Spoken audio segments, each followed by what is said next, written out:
So one of the things we actually really want to do with employers, the way that we operate employment academies tends to be through sectoral bodies.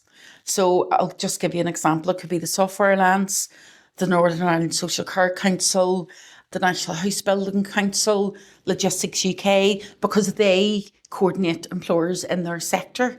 So what I want to do in the future is to get Logistics UK to verify our pathway on digital badging, so that then that's recognised for all employers within a sector that are aligned to that kind of network and that body.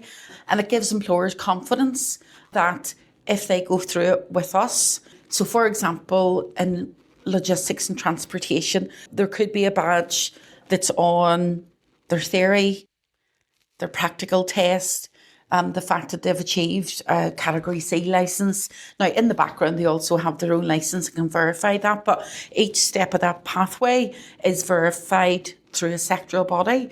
That creates a way for an entire sector to be able to recognise that is enough to get someone a job in this sector. So that old kind of system of, and in particular sectors that have tended to rely on formal qualifications that actually aren't necessary for that role. So for example, in the tech and digital space, we operate employment academies. Firstly, the employer needs to agree not to require a degree. So the tech sector, sometimes they want a degree, any degree, a degree in philosophy, a degree in English. They just want any degree. Does that really qualify someone to do that job? So we, would say to employers, if you reduce your qualification level, what we'll do is create a skills pathway that you can absolutely be verified.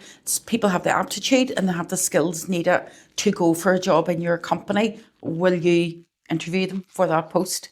So either if a sectoral body actually approves that pathway, it can totally transform how companies get their talent in the future. So they're not so much reliant on experience and qualifications that aren't necessary for those roles, because there's an alternative pathway. Now, if you're looking at a really tight labour market and you're also looking at economic inactivity increasing where employers can't get access to pools of talent, and if you have employers recognising that that pathway is actually better in terms of us getting skilled workers than requiring someone to have an unnecessary degree, well, then that just kind of improves the ability for those employers to get really good workers who'll stay with them. Like, that's the bottom line. It also enables people to get recognition for the skills that they have and that they have developed, that don't need to go through a full formal qualification when it doesn't need to happen.